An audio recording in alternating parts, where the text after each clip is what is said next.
क्या आप एक कहानी सुनेंगे? बड़ी अमेजिंग कहानी है, मेरी जिंदगी की अब तक की सबसे अमेजिंग कहानियों में से एक। लेकिन इस कहानी में एक छोटा सा काम है जो आपको काम करते रहना होगा। काम करने के लिए तैयार हैं आप? मैं आपसे इस कहानी को सुनाते वक्त कुछ कुछ आपसे पूछता रहूंगा, आपको उसका जवाब देते चलना है। रेडी? बड़ी कहानी है, लंबी कहानी है, so I will read it. See it's important now, believe me, इस कहानी में जिंदगी की बहुत सारी सीख है। This story has a lot of learnings of life, lot of. और चूंकि कहानी मैं पढ़ रहा हूं थोड़ी सी बड़ी है, इसलिए मैं आपका अटेंशन चाहता हूं। तैयार हैं आप? मेंटली प्रेजेंट हैं आप? You're here? Should we begin the story? And this story is about unlucky boy. कहानी के अंत में इस बच्चे का नाम आपको पता चलेगा। पहले कहानी शुरू करते हैं और मैं बीच बीच में कुछ क्वेश्चन करूंगा, उसका आपको जवाब देते चलना है। ओके। जंगल के पास एक छोटा सा कस्बा था, हेनरी विले। यह कहानी यहां रहने वाले एक असाधारण लड़के की है। जब वो 6 साल का था, उसके पिता की मृत्यु हो गई। क्या यह अच्छा हुआ या बुरा हुआ? आपको बताते चलना है। मैंने फिर से कहा, जो लोग नहीं सुन रहे, you have paid, you are giving your time, and if you don't learn, you will be a great loser. अगर आप आके यहां रह के भी वैसे ही रहे जैसे आप थे, यहां आना आपका बेकार हुआ, बकवास हुआ। आपको नहीं आना चाहिए। If you're not ready to change, don't go to any seminars, any trainings, any workshop. You're wasting your time and money both.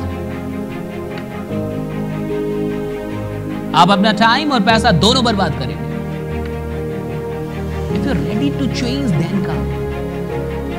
If you're not ready to change, don't come. Don't waste your time, don't waste your money. It's important. Use it somewhere else. Use it with your friends, with your family, with your neighbors, with those things that entertain you. And I initially said, I'm not here to entertain. मैंने शुरू में कहा कि मैं आपको entertain करने के लिए नहीं आया हूं, मैं आपको एजुकेट करने के लिए आया हूं, मैं आपको यहां हंसाने के लिए नहीं आया, मैं आपको यहां कुछ बताने के लिए आया that can change your life. So be aware, be alert. It's your life, dear. मेरे को आप नहीं रोक पाएंगे। बहुत जिद्दी हूं। जहां से मैं यहां तक आया हूं, यहां से मैं बहुत दूर जाऊंगा, मुझे पता है। स्ट्रगल मैंने कर लिया, सैक्रिफाइस का टाइम हमारा, और सैक्रिफाइस हम कर लेंगे। स्ट्रगल का फेज चला गया, जिंदगी में स्ट्रगल का एक फेज था, वो निकाल दिया हमने। अब सैक्रिफाइस का फेज है। ये बहुत सारे लोगों से नहीं होता। 99% लोग सैक्रिफाइस नहीं कर पाते, इसलिए वो नेक्स्ट लेवल पे नहीं जाते। हम आपको 1 से 2 साल में Indian school of network marketing को भारत की सबसे प्रतिष्ठित नेटवर्क मार्केटिंग की पाठशाला बनाते हुए दिखाएंगे भाई। सबसे प्रतिष्ठित, सबसे प्रतिष्ठित। और मैं आपको बता दूं कि भारत में अभी कोई भी रजिस्टर्ड, सर्टिफाइड, डेडिकेटेड इंस्टीट्यूशन नहीं है नेटवर्क मार्केटिंग के लिए। और जब हमने इस चैनल की शुरुआत की थी, Indian school of network marketing, हमें पहले दिन से यह विजन था कि हम एक पाठशाला बनाएंगे, हम एक लर्निंग इंस्टीट्यूशन बनाएंगे, हम एक ऑर्गेनाइजेशन बनाएंगे जो सिर्फ नेटवर्करों के लिए काम करेगी। And I dedicate my life to network marketers. One life to network marketing. Anyway, let's start the story. Are you ready? Yes. Are you ready? Yes. I want you here. So I'm reading it. जंगल के पास एक छोटा सा कस्बा था, Henry विले। यह कहानी यहां रहने वाले एक असाधारण लड़के की है। जब वो 6 साल का था तो उसके पिता की मृत्यु हो गई। अच्छा हुआ या बुरा हुआ? पिता की मृत्यु होने के बाद उसकी मां को फैक्ट्री में काम करने के लिए जाना पड़ता था। तो जब मां, बहुत गौर से सुनिएगा, दिस स्टोरी इज अमेजिंग, जब मां फैक्ट्री में जाती थी तो फैक्ट्री में काम करने और आने जाने में इतना वक्त लग जाता था कि वो खाना भी नहीं बना पाती थी। तो ये 6 साल का बच्चा अपने परिवार में, अपने भाई बहनों में सबसे बड़ा था, और चूंकि ये सबसे बड़ा था इसलिए कई बार खाना इसी को बनाना पड़ता था। वो था 6 ही साल का, लेकिन बाकी भाई बहनों से बड़ा था। और घर में जो भी बड़े होते हैं उनकी जिम्मेवारी तो बड़ी होती है, आप सबको पता हो। जो घर में बड़ा होता है उसको परिवार देखना पड़ता है, बहुत सारा दायित्व तो उसी के ऊपर आता है। छोटे बड़े खुश होते हैं, किस्मत से हम छोटे हैं इसलिए टेंशन बहुत कम है, लेकिन बड़ों के पास बड़ी रिस्पॉन्सिबिलिटी है। तो ये 6 साल का बच्चा, चूंकि माँ फैक्ट्री में काम करती थी, दूर थी फैक्ट्री, आने जाने में टाइम भी बहुत लगता था, तो वो खाना नहीं बना पाती थी। तो ये 6 साल का लड़का खाना बनाता था। अच्छा हुआ या बुरा हुआ? Be practical throughout the whole story, be practical. एक 6 साल का बच्चा जिसको खेलना चाहिए, एक 6 साल का बच्चा जिसको कुछ और करना चाहिए था, वो किचन में खाना बनाता है अपने और अपने भाई बहनों के लिए। ऐसे क्यों? उसके साथ अच्छा हुआ या बुरा हुआ? बुरा। क्योंकि वो घर में बड़ा था और घर की हालत भी ठीक नहीं थी, इसलिए जैसे ही वो 10 साल का हुआ उसने काम करना शुरू किया। 10 साल की उम्र में ही उसने स्कूल छोड़ के और काम करना शुरू, मतलब स्कूल कम ही करता था तो काम करने में लग गया। और काम क्या था? तांगा की पेंटिंग करना। तांगा यू नो, वो घोड़े और वाले तांगे समझते हैं आप, उसकी पेंटिंग करने का काम शुरू कर दिया। द स्टोरी सेज कि 16 साल की उम्र में उसने एक फर्जी डिग्री बनवाई और आर्मी में भर्ती हो गया। This is a real story, I told you कि I will tell the name at the end. 16 साल की उम्र में उसने एक फर्जी डिग्री बनवाई और आर्मी में भर्ती हो गया, लेकिन 1 साल के बाद वो वहां से निकल गया और वो रेलवे में कंडक्टर हो गया। सब कुछ बढ़िया। ये लड़का इतना मेहनती था कि जब वो कंडक्टर था उसी समय वो पास की यूनिवर्सिटी से लॉ की भी पढ़ाई कर रहा था। बाकी चीज उसने कर ली थी, डिग्री ले ली थी लगभग, तो लॉ की पढ़ाई कर रहा था। अब लॉ जैसे वो शुरू करने वाला था, जैसे अपनी वकालत शुरू करने वाला था, उस शहर में उसकी किसी से लड़ाई हो गई और लड़ाई इतनी अधिक हो गई कि उसको शहर और यूनिवर्सिटी सब छोड़ना पड़ा। अच्छा हुआ या बुरा हुआ? बुरा हुआ। अब इसके पास कुछ था नहीं और पैसे इसके पास थे नहीं, इसलिए इसको मां के पास जाके रहना पड़ा क्योंकि पैसों की तंगी थी। लेकिन जब वो मां के पास जाके रहने लगा तो उसी समय उसको लाइफ इंश्योरेंस में नौकरी मिल गई। You know life insurance very well, insurance sector में। लेकिन कुछ ही दिनों के बाद बॉस से झगड़ा हो गया और उसकी वो भी नौकरी चली गई। अच्छा हुआ या बुरा हुआ? बुरा हुआ। कोई बात नहीं। कुछ सालों के बाद उसने एक फेरी बोट कंपनी बनाई। You know ferry boat? Ferry boat समझते हैं आप? फेरी बोट वो जो आपने देखा होगा कोलकाता या कहीं भी गए होंगे, जिसमें सामान बहुत सारे लोग जाते इधर से उधर, बोट जो होते हैं। तो वो कंपनी बनाई और सबसे खुशी की बात क्या है कि ये धंधा चल पड़ा और उसको फायदा खोने लगा। और जब उसको फायदा खोने लगा तो अचानक से एक दिन उसके मन में ख्याल आया कि मुझे केमिकल के थ्रू जो बल्ब बनाते हैं ना, बल्ब, वो बल्ब बनाने का काम शुरू करना चाहिए। उसको लगा कि मुझे केमिकल बल्ब बनाना चाहिए। तो उसने ये फेरी बोट वाला जो धंधा जो बढ़िया चल रहा था उसको बेच दिया और बेच के उसने एक फैक्ट्री बनाई। किसकी? केमिकल बल्ब की। लेकिन इसमें उसको नुकसान हुआ और उसका धंधा नुकसान में चला गया, चौपट में। क्यों? क्योंकि बल्ब उससे सस्ता, उससे अच्छा बाकी लोग दे रहे थे। एनीवे, वो रुका नहीं। लेकिन ऐसे करते करते उसकी उम्र 35 साल हो गई। लड़के की उम्र कितनी होगी? 35 साल। छोटा सा लड़का। कहां से कहानी शुरू हुई थी? 35 साल का लड़का हो गया। और 35 साल की उम्र में ना उसके पास घर, ना उसके पास पैसा, कुछ भी नहीं, जॉब वॉब कुछ भी नहीं, काम भी नहीं। 35 साल की उम्र हो गई, लेकिन ये थक कर बैठा नहीं। इस लड़के ने एक टायर कंपनी का सेल्समैन, टायर कंपनी में एक सेल्समैन बन गया। वो कैसा रहा? अच्छा हुआ या बुरा हुआ? लेकिन कंपनी बंद हो गई। जिस टायर कंपनी में ये सेल्समैन बना, बेचारा वो कंपनी बंद हो गई। फिर बुरा हुआ? Okay, next. 40 साल की उम्र में वो शेल के जीएम से मिला। शेल बहुत बड़ी ऑयल कंपनी, पेट्रोलियम कंपनी, वो उसके जीएम से मिला। और जब वो उसके जीएम से मिला तो 40 साल के इस इंसान में काम करने की भूख को देख के वो जीएम बड़ा प्रभावित हुआ और उसने इसको एक पेट्रोल पंप दे दी। क्या दे दी? बड़ा प्रभावित हो गया। 40 साल के इंसान में काम करने की जो भूख थी, जो तड़प थी, उस तड़प को देख के वो दीवाना हो गया। उसने एक पेट्रोल पंप इसको दिया कि लो तुम काम करो। पेट्रोल पंप तुमको दिया, तुम्हें काम करना है, काम करो। पेट्रोल पंप दिया। लेकिन उसी समय अमेरिका में मंदी आ गई और पेट्रोल पंप बंद करना पड़ा। अच्छा हुआ या बुरा हुआ? फिर बुरा हो गया इसके साथ। पेट्रोल पंप बंद कर दिया। लेकिन जो भी हो, उसी साल दोबारा से पेट्रोल पंप शुरू हुआ। सेल कंपनी फिर से शुरू हुई, उसको फिर से एक पेट्रोल पंप दिया और कहा कि हम आपसे किराया भी नहीं लेंगे, सिर्फ आपको जितनी भी पेट्रोल बिकेगी उसका कुछ % हमें देना है। ठीक है। दूसरी बार धंधा शुरू किया। इस बार इसने एक और काम किया कि जो भी गाड़ियां आती थी पेट्रोल लेने के लिए, इसने साथ साथ कुछ डिश बना के और उनको खिलाना शुरू किया। मतलब डिश भी कुछ देने लगे, खाने का चीज। तो लोग आते थे कहीं कहीं से, तो खाना भी कुछ खा लेते थे।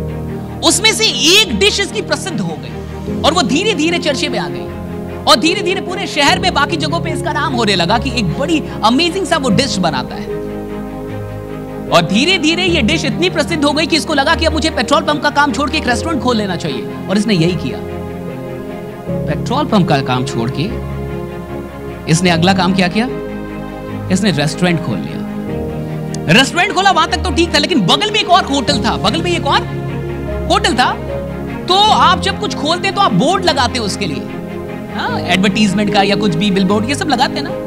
उस बोर्ड को लगाने में झगड़ा हो गया और झगड़ा इतना अधिक हुआ कि गोलियां चल गई और गोलियां चली तो इसका साथी मर गया।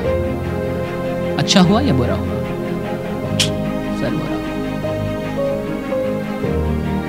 और फाइनली जब गोली चल गई, साथी मर गया, तो क्या वो रेस्टोरेंट चलेगा? बंद हो गया।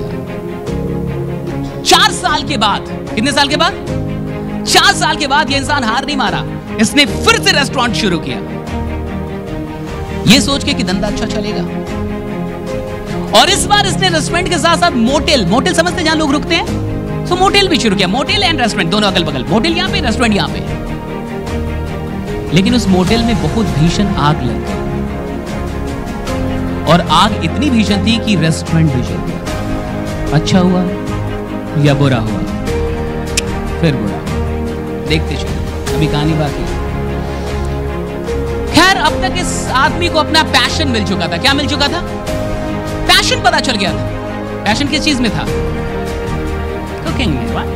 उसको पैशन मिल गया था। उसने सोचा कि कोई बात नहीं, मैं और भी बड़ा रेस्टोरेंट खोलूंगा। और आगे चल के उसने थोड़े दिनों के बाद फिर से एक रेस्टोरेंट खोला, बड़ा रेस्टोरेंट खोला। अभी रेस्टोरेंट का काम शुरू ही हुआ था, तब तक वर्ल्ड वार 2 शुरू हो गया। और जब विश्व युद्ध दूसरा वो शुरू हुआ तो फिर मंदी आ गई, फिर काम चौपट, फिर काम निकल गया, फिर से रेस्टोरेंट। फिर उसको बहुत घाटा हुआ, घाटे में सब कुछ बेचना पड़ा। अच्छा हुआ या बुरा हुआ? वर्ल्ड वार 2 भी उसी समय आ गया जब इसने रेस्टोरेंट खोला। एनीवे, अब इसने सोचा कि मेरे पास पैसे तो है नहीं, अब मैं करूं क्या? खैर, इसको एक चीज मिल चुकी थी कि ये कुछ अच्छा बनाता था। एक डिश थी तो फेमस हो चुकी थी, जो लोग चाहते थे। उसने सोचा कि अगर मैं इसकी रेसिपी बेच दूं तो बेचने के बाद मुझे कुछ पैसे मिल जाएंगे, और जब पैसे मिलेंगे तो मैं फिर से रेस्टोरेंट खोल सकता हूं। इसने यही किया। ये लोगों तक पहुंचा कि मेरी रेसिपी ले लो, मेरी रेसिपी ले लो, लेकिन कोई इंटरेस्टेड नहीं था इसकी रेसिपी लेने में। 1009 शेफ, रेस्टोरेंट, होटल के मालिकों से मिलने के बाद एक इंसान ने इसकी रेसिपी खरीदी।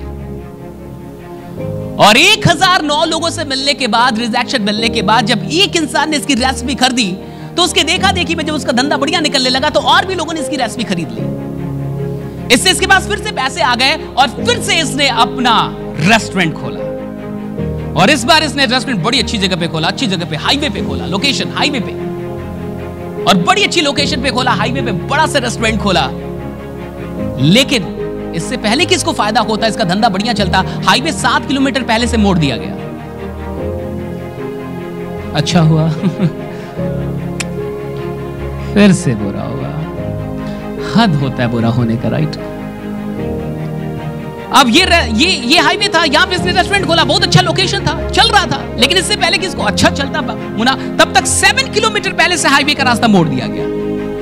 अब ये लोकेशन बेकार हो गई, बकवास हो गई, इसको फिर से इसको बेच के घाटे ओटे में, और फाइनली इसके पास अब कुछ नहीं बचा।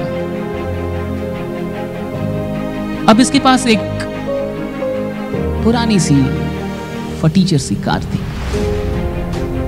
और एक वाइफ थी, और एक कुकर था, और एक गैस था। इसने कार की डिक्की में गैस रखा और कुकर रखा, और वाइफ को लेकर निकल गया, और शहर शहर घूमता था, होटल के मालिकों के पास जाता था, और वहां बैठ के होटल के मालिक को अपना डिश बना के खिलाता था। और अगर होटल के मालिक को डिश पसंद आती थी तो कहता था कि 2-3 दिन और रुके, आपके और भी जो लोग आते होटल में उनको खिला के देखो। तो बोलते थे हाँ देखो। तो वो वही रुक के और भी लोगों को खिलाता था जो होटल में आते थे, और अगर उनको भी वो डिश अच्छी लग जाती थी तो वो होटल के मालिक से बोलता था मेरी फ्रेंचाइजी ले लो। लेकिन ये फ्रेंचाइजी लेने का काम इतना अपमानजनक था उसके लिए, ये कहता कि फ्रेंचाइजी का काम इतना अपमानजनक था कि कई बार लोग हमें होटल में रुकने भी नहीं देते थे, हमें अपने कार में पति पत्नी को सोना पड़ता था।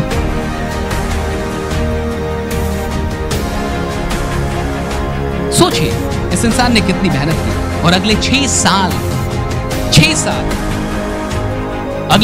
साल वो अलग अलग रेस्टोरेंट और होटल के मालिकों से मिलता रहा, और फिर जाके 75 साल की उम्र में वो बना कर्नल सैंडर्स, KFC का मालिक, राइट?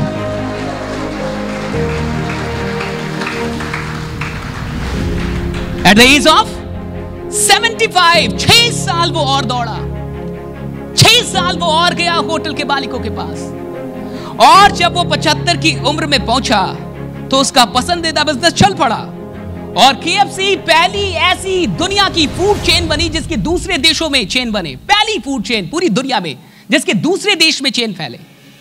और 1960 तक यूके, जमैका और ब्रिटेन, कई मैक्सिको, कई जगहों पे इसके बहुत सारे ब्रांच फैल चुके थे। और कर्नल सैंडर्स जब 80 साल के थे तब भी वो लोगों से जाते थे शहर शहर मिलने, और अपने कस्टमर से पूछते थे कि आपको मेरा डिश कैसा लगता है। और जब उनका देहांत हुआ 90 साल की उम्र में, तब तक KFC 48 देशों में 6000 रेस्टोरेंट बन चुकी थी, राइट? 6000, 48 देश, 48 countries. Are you getting my point? 48 countries, 6000, कितने? 6000। सी, भगवान जब किसी को बड़ा बनाना चाहता है ना, भगवान को एक्चुअली उनको कार में वो गैस लेके कुकर पे लेके आना था, लेकिन वो कुकर पे आ नहीं रहे थे, वो गैस पे आ नहीं रहे थे, वो कार में जा नहीं रहे थे। उन्होंने जितने बिजनेस किए सब फ्लॉप होते गए। हाईवे 7 किलोमीटर से पहले से नहीं मुड़ता है साहब, ये रेयर है। आप जब कुछ कर रहे हैं, मोटल में आग नहीं लग जाती है। सब भगवान आपको बहुत दूर लेके जाना होता है तो वो आपको बहुत कुछ आपसे ऐसा कराता है जो आपको शुरू में क्या लगेगा, तो उसके साथ बुरा। लेकिन आपको नहीं लगता कि अगर इतना बुरा नहीं होता तो आज KFC नहीं होता? आपको नहीं लगता कि अगर वो रेस्टोरेंट चल जाता तो KFC की चेन कभी नहीं आ पाती? ताकि अगर कुछ भी वो हाईवे अगर 7 किलोमीटर पहले से ना मुड़ा होता, और अगर वो आखिरी रेस्टोरेंट भी चल जाता, लास्ट, वो अच्छा खोला था उसने और वो बढ़िया लोकेशन पे था, तो भी कम से कम आपको वो KFC नहीं मिल पाती। और 6 साल तक वो कार में अपनी वाइफ को लेके, और कार में एक गैस और कुकर लेके घूमते रहे। मैंने आपसे एक बात कही थी पहले फेज में, अगर आप कुछ भी आसानी से पाना चाहते हैं, आगे का लाइन क्या था? तो आप नहीं पाना चाहते। अगर आप कुछ भी आसानी से पाना चाहते हैं, फिर से सुनिए, तो आप, मैं बोल रहा हूं, आप नहीं पाएंगे। फिर से सुनिए, अगर आप कुछ भी आसानी से पाना चाहते हैं तो आप नहीं पाना चाहते।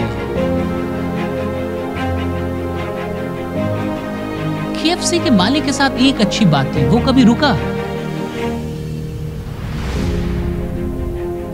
इतनी प्रॉब्लम है, इतने में तो इंसान को सुसाइड कर लेना चाहिए था। उसको तो डिक्लेयर करना चाहिए था कि गॉड इज अगेंस्ट मी। नहीं, इतने में तो उसको बता देना चाहिए था कि मेरी किस्मत ही। फिक्स माइंडसेट के थे नहीं वो। किस माइंडसेट के थे? Yes, growth mindset. Fix mindset का इंसान अपनी किस्मत के बारे में बहुत जल्दी ऐलान कर देता है। वो बहुत जल्दी बोल देता है मेरी किस्मत खराब है। वो बहुत जल्दी कुछ भी, वो डेफिनेटिव जजमेंट दे देता है बहुत जल्दी।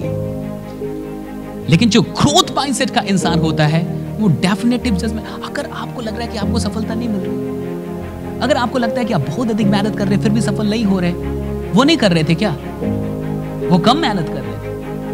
एक एक बार जब बिजनेस बंद होता है और फिर से बिजनेस खड़ा करना, आप पूछे किसी बिजनेस करने वालों, इट्स नॉट सो इजी। एक इंसान मोटेल और रेस्टोरेंट दोनों खोले, दोनों जल जाए, अरे बाबा ये आसान नहीं है, आसान नहीं है। यहां तो 2-4 रिजेक्शन मिलने के बाद लगता है कि काम आसान नहीं है। और जब बिजनेस ही जाने लगे, इस तरीके से चीजें होने लगी, तो कहां से कुछ आसान लगेगा?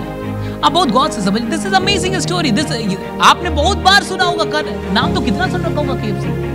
क्या आप ये पूरी कहानी जानते हैं? क्या क्या हुआ उनके साथ? मुझे लगता है कि इस स्टोरी में पूरी जिंदगी पड़ी हुई है और मुझे नहीं लगता कि इससे बढ़िया कोई कहानी हो सकती है इस बात को समझने की कि God is never against you, no matter what happens with you, right? No matter what happens with you, is never against you. वो कभी आपके अगेंस्ट नहीं होता। उसके पास हमेशा आपके लिए कुछ बेहतर होता है। वो हमेशा आपको आगे लेके जा रहा है, लेकिन कई बार आपको ऐसा लगेगा कि वो मुझे आगे लेके नहीं जा रहा, वो मुझे आगे नहीं लेके जा रहा, वो मुझे जाने नहीं दे रहा। But he's taking you। वो चाहते थे कि वो कार में पहुंचे, वो चाहते थे कि वो गैस लेके उतरे, वो चाहते थे कि वो शहर शहर जाए, क्योंकि उनको KFC बनाना था, क्योंकि उनको कुछ बड़ा बनाना था। तो वो छोटी चीजों को फेल कर रहे थे। वो हर छोटे काम में फेल होते गए और जब कोई काम अच्छा भी होता था उसको भी बदल देते थे।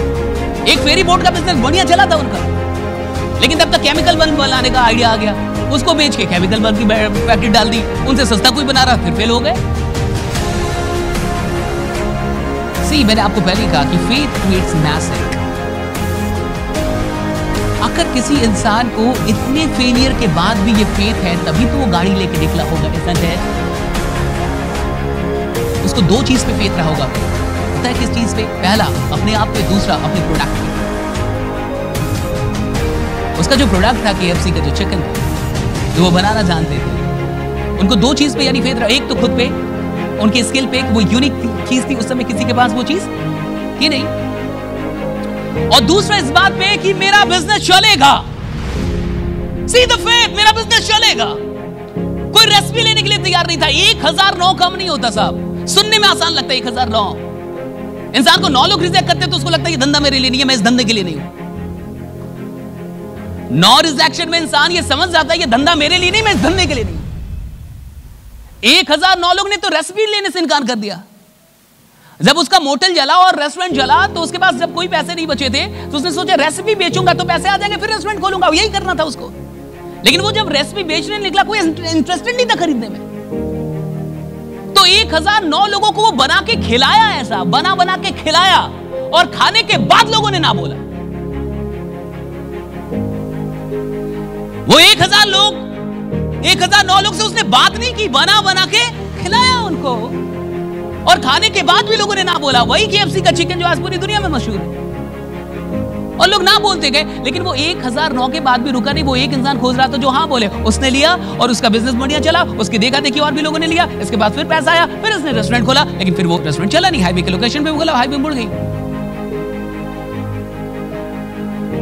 आपको मैंने पूछा था कहानी में कि 6 साल के बच्चे को खाना बनाना पड़ा, क्या ये अच्छा हुआ या बुरा हुआ? अब कैसा लग रहा है आपको? Yeah, great, जबरदस्त applause, right? जो होता है अच्छे के लिए होता है साहब। सोचिए, बट ये हम कहानी को अंत से शुरू की तरफ देख रहे हैं तो लग रहा है, am I right that way? लेकिन जब हम शुरू से आ रहे थे तो कहानी कुछ और लग रही थी। जब आप अपनी जिंदगी को, अपनी सफलता को, अपनी यात्रा को शुरू से देखेंगे तो कई सारी चीजें आपको ठीक नहीं लगेंगी, कई सारी चीजें फिट नहीं बैठेंगी, कई सारी चीजें आपको लगेंगी कि क्यों हो रहा है, वैसे आपने क्यों नहीं, मैं इतना काम कर रहा हूं तो सफल क्यों नहीं हो रहा, मैं इतना काम कर रहा हूं तो मेरी टीम क्यों नहीं बन रही, मैं इतना काम कर रहा हूं तो मुझे और कमाना चाहिए। It's not happening with you according to you, according to your planning. जैसा आपकी प्लानिंग वैसा नहीं हो रहा, तो कई बार आपको ऐसा लगता है कि चीजें खराब चल रही है, चीजें अच्छी नहीं हो रही है आपके साथ। लेकिन अब कहानी में जब हम लोग अंत से चल रहे हैं, अब अंत आप जान चुके हैं, now you know the end of the story. लेकिन यू नो द एंड, क्योंकि आपने कहानी के शुरू में आपको नहीं पता था ये कहानी कर्नल सैंडर की है। ये आपको अंत में पता चला जब वो 75 साल के हो गए और कामयाब बने, तब आपको कहानी में पता चला कि वो किसकी कहानी थी, KFC के मालिक की। और चूंकि अब आप चाहे, और अब हम लोग जब शुरू में चलते और यहाँ पे बात करते हैं कि 6 साल के लड़के को खाना बनाना पड़ा, अच्छा था ये बुरा था, अच्छा था, क्योंकि अगर वो 6 साल का बच्चा खाना नहीं बना था तो कर्नल सैंडर कभी पैदा ही नहीं हो पाता, क्योंकि वो 6 साल की उम्र में उसको खाना बनाना पड़ा था। सी कहानी को जब आप पीछे से देख रहे हैं, जब इधर से देख रहे हैं तो एकदम अलग व्यू दिख रहा है कहानी का, एकदम अलग। अभी हम लोग जब शुरू कर रहे थे तो हमें लग रहा था कि माँ को फैक्ट्री में जाना पड़ता, कई लोग के मन में आया होगा कि माँ को बना के जाना चाहिए था। कैसी माँ है भला, 6 साल के बच्चे को कोई भेजता है किचन में? क्या माँ औरतें हैं, उनको पता है कि कितना खराब है ये, तो बना के क्यों नहीं जाती? कि भाई 6 साल का बच्चा और उसको किचन में भेजना, और सिर्फ अपने लिए ना बनाना, अपने भाई बहन के लिए भी बनाना, इनजस्टिस, ये तो अन्याय है। लेकिन आप बताइए, वो इनजस्टिस ना होता तो क्या वो पैशन, वो खाना बनाने वाली चीज कभी उनको वो आती उनके ब्लड में? तो विपत्ति में जो चीज भी आपके ऊपर आई है और आप जो कुछ भी कर रहे हैं, उसका आगे चल के कुछ बड़ा फायदा निकल सकता है, कुछ ना कुछ छुपा हो सकता है, अगर कहानी का एंड हो पाए तो। कंडीशन इज दिस, क्योंकि बहुत लोग तो एंड होने नहीं देते ना। इसका एंड ऐसे भी तो हो सकता था कि मैं सुसाइड करने जा रहा हूं, तो हमारे पास ऐसी कोई कहानी नहीं होती, क्योंकि ऐसी सैकड़ों कहानियां होती हैं जहां कहानी का एंड लोग अपने तरीके से कर लेते हैं।